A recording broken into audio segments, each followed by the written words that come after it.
¿Qué tal? Buenas noches. Sean ustedes bienvenidos a este espacio de conversación con el gran maestro Pablo Iriart. ¿Cómo le va, maestro? Es un gusto siempre Un honor estar con usted, escucharlo. maestro. ¿Sí? Bueno, no hay nada peor, maestro, que la ceremonia de los adioses. Los finales de los líderes, los finales de los grandes poderosos son hecatómbicos, maestro. Pasan cosas tremendas. Hace mucho que no vemos serenidad y tranquilidad en un último año, ¿no, maestro? No. Malas decisiones o conflictos muy grandes. Mala decisión, el último año del presidente Ruiz Cortines, el último día del último mes del último año del presidente Ruiz Cortines, expide la ley reglamentaria, el artículo 27 constitucional. El presidente Cárdenas autorizaba las asociaciones con la empresa privada para extraer petróleo y que pudieran las empresas petroleras explotar el petróleo y recibir por ello una retribución justa, hacerle el trabajo al Estado. Lo mismo que se quiso hacer con la reforma energética hace unos 7 o 10 años atrás. Bueno, Ruiz Cortines echa abajo esa decisión que todavía nos tiene discutiendo y que todavía nos tiene perdiendo dinero. Exacto. Mire, fíjese, maestro, Díaz Ordaz, 1970, le toca la Olimpiada del 68, le toca este momento brutal de octubre, el momento que siempre recordaremos el 1 de septiembre, las palabras de Díaz Ordaz, pero todo tiene un límite que provocó el gran aplauso de toda la Cámara de Diputados. ¿Sí? Le toca 1970, le toca el Mundial de Fútbol, le tocan una gran cantidad de cosas que supuestamente hacen que México entrara a las vías del desarrollo, el gran proyecto de nación con el cual crecimos todos. Su figura es absolutamente devaluada, su carácter es agrio, su carácter es amargo, su despedida es triste, su despedida es de encerramientos, de una gran cantidad de resentimientos y de prepararse anímicamente para vivir en un gran rencor, maestro, que luego explotó años después diciéndole a alguien, si yo no hubiera hecho lo que hice, usted no estaría vivo, muchachito, que fue a algún periodista que no recuerdo a la cual se lo dijo. A Pepe Rebeles, Proceso, cuando lo nombran embajador en España, le pregunta por el 68 y responde, si no hubiera hecho lo que hice, usted no estaría aquí haciendo preguntas. Fíjese nada más. Pero sí, bueno, eso tenía un talante bastante criminal, el presidente Díaz Ordaz. Era para hacer lo que hizo. Digno discípulo de Maximino, ¿no, maestro? Sí, poblano los dos. Sí, pero, y fue su mentor, lo ayudó. Sí. El último año de Luis Echeverría. Él recibe un país con una deuda de $6,000 millones y la deja en $20,000 millones. Echeverría. Y el último año, en los últimos meses, expropia las tierras del Valle del Yaqui y del Mayo en Sonora. Una expropiación de millones de hectáreas en Sonora. La credibilidad en el gobierno ya estaba muy deteriorada por un presidente estatista, un presidente impositivo, en gran pleito con el sector privado, además haciendo una guerra sucia en contra... ¿Se acuerda? Sí. Nuestros riquillos, decía, era la frase. Un presidente que no debió llegar, aunque hizo un par de cosas buenas, Echeverría, obviamente, por este último año, por sus últimos comportamientos, nadie le reconoce. El CONACYT es obra de Echeverría, el Infonavit es obra de Echeverría, Fonacot, Cancún es obra de Echeverría. Sí, eso es de él. Pero hay una cosa la UAM, la última universidad que se hizo en México. El primer presidente vociferante que tenemos. Sí. Es un presidente vociferante eternamente en conflicto y se le derrumba su proyecto de universalidad. Él quería ser secretario general de la ONU. Él quería fundar su universidad del tercer mundo. ¿Sí? Y lo único que vemos es cómo poco a poco va otra vez cayendo en los procesos del aislamiento hasta que se convirtió en una figura mítica que duró hasta los 100 años, siempre teniendo ese nombre. Usted dice el nombre de Echeverría y provoca conflictos hasta con gente que ni sabe quién es él. Exacto, ¿sí? Es un presidente repudiado.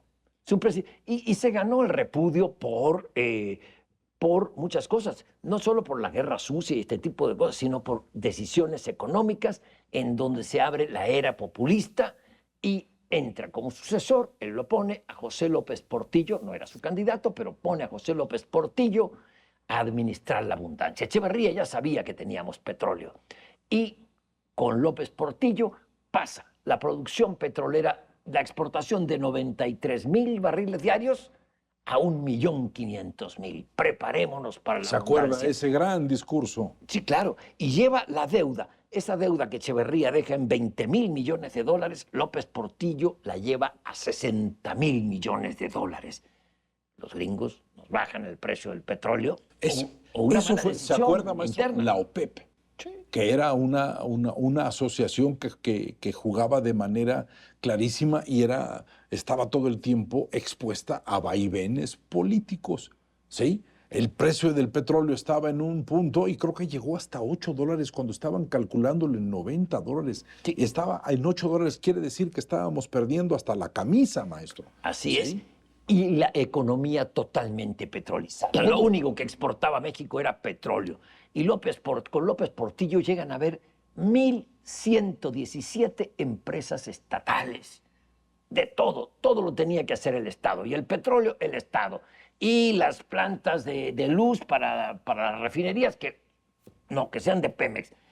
Las mayores líneas de comunicaciones, después de comunicación y transporte, las tiene Pemex. La flota aérea de Pemex llegó a ser más grande que Aeroméxico. Es decir, una locura estatista populista que al final, en el último año, confluye con una enorme fuga de capitales. El presidente en su último Y la informe, pérdida de control de la personalidad de López Portillo. absolutamente, los que se me fallan, expropia la banca, Maestro, quiebra al país. ese momento, en el último informe, se le ocurre nacionalizar la banca. La estatizó. Se dijo, he sacado un decreto. Expedido 2 decretos. Uno que nacionaliza la banca privada. Y yo recuerdo no sé quién que gritó ajúa, maestro. Sí, claro. Sí. Y el segundo, se decreta el control generalizado de cambios en el país. De Fueron cambios, 2 decretos. exactamente. Y al día siguiente estuvo toda la burocracia en el Zócalo, ¿Se acuerda, aplaudiendo, maestro? respaldando a López Aquello Portillo. era un festín de acarreados maravilloso, maestro. Y gente que iba por su propio, acarreados y quienes iban a festejar, son los mismos que fueron a festejar cuando el presidente Salinas privatiza la banca. Igual, festejaron igual. Es decir, hay que tener muchas reservas Una de banca los que se fue a la quiebra. de los apoyos populares multitudinarios. Recuerde que a Iturbide lo recibieron en la Ciudad de México con vítores y flores, lo mismo que a Maximiliano. Y aquí a López Portillo cuando estatiza la banca, y al presidente Salinas cuando dice, no, la banca es un negocio de los privados, va para los privados. También, cuidado con el aplauso. Maestro, no hay nada más peligroso que un halago. Puede ser más destructivo que el mayor de los insultos, porque un insulto se desvanece, pero un halago puede enloquecer a un ser humano que por naturaleza va a creer eso. Maestro, el 6º año de Carlos Salinas de Gortari. Sí. Durante 5 años todo parece que vamos rumbo a un gran desarrollo, a una gran cantidad. Llega el último año y aquello es un colapso brutal, maestro, que empieza el 1 de enero. Sí. Con el movimiento de los zapatistas, ¿sí? Y empieza a tener detalles folclóricos con el problema de Colosio y Camacho, ¿no? Sí.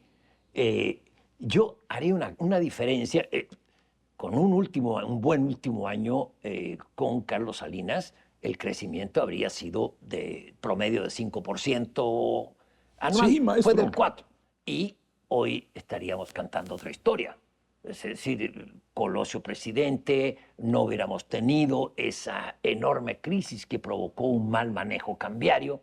Pedro Aspe se ofreció, yo me quedo en la Secretaría de Hacienda a manejar el tema cambiario. No, Zedillo detestaba a Aspe, entonces puso a otro. En fin, un desastre, lo que conocemos. Un problema de emociones humanas, no de manejo de política, maestro. Exacto. Pero a lo que voy es que los problemas del último año de Salinas no fueron producto de sus errores, como ocurrió con López Portillo, con Luis Echeverría o incluso de Ruiz Cortines, sino el levantamiento de Chiapas, el día que entra el Tratado de Libre Comercio. ¿Quiénes lo financiaron? ¿Quiénes lo hicieron? El asesinato de Luis Donaldo Colosio, el día en que ya Salinas no podía cambiar de candidato, no podía poner a Aspe como era su... Ese asesinato, a ver. Y luego el asesinato de José Francisco Ruiz Massieu, ¿quién fue? O sea, le destruyeron al matarle, lo peor fue el asesinato de Luis Donaldo. Le mataron a su delfín.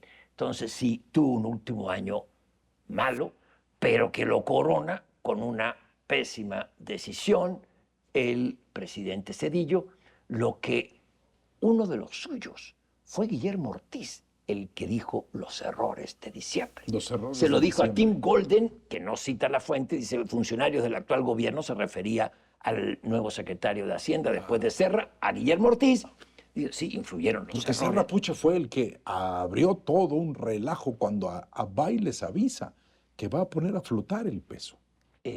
Sí, lo pone a consideración. Ahí hay una historia larga que contar, en fin, culpabilidades cruzadas. Pero padecimos un primer año de Zedillo muy, muy malo y un último año de Salinas lleno de desgracias. Pero oiga, hablábamos de deuda hace un momento. Salinas recibe el país con el gran problema de la deuda externa. Nos vamos a la moratoria, nos vamos a la moratoria. Era el 46% del PIB, la deuda. Y lo que había que pagar de intereses en esa época era una locura. Se renegocia la deuda y del 46% se baja al 16.5% del PIB. Una maravilla. Por eso ahora hay espacio. Vamos, pidamos más deuda. Un billón y medio. Están disfrutando de ese estado, de esa baja de deuda que les hizo su gran enemigo, que era Salinas. Y de un tratado de libre comercio que sigue sosteniéndonos como país. Sí. Y que sigue marcando una estabilidad y una superficie económica que si bien no puede decir que se pueda llamar tranquilidad, sí nos da solidez en muchas cosas. ¿Sí? Pero lo que usted decía al inicio del programa, los últimos años marcan los gobiernos y los últimos años los presidentes pueden tomar decisiones por capricho, por orgullo, por rencor, por todo esto que da el hubris, la enfermedad del poder. Maestro, una palabra peligrosísima: el legado. El legado. Que puede de alguna manera tener una visión absolutamente negativa, oscura, por equivocación. Así es. Maestro, mil gracias. Y solamente recordemos, no hay nada más terrible que ser olvidado. Eso, para mí, es uno de los grandes procesos psicológicos contra un gobernante. El temor a ser parte de esa palabra que se llama olvido. Humanos al fin, mi querido maestro. Mil gracias. A usted. Y nos veremos el próximo sábado, aquí en Punto de Fuga con Pablo Iriarte.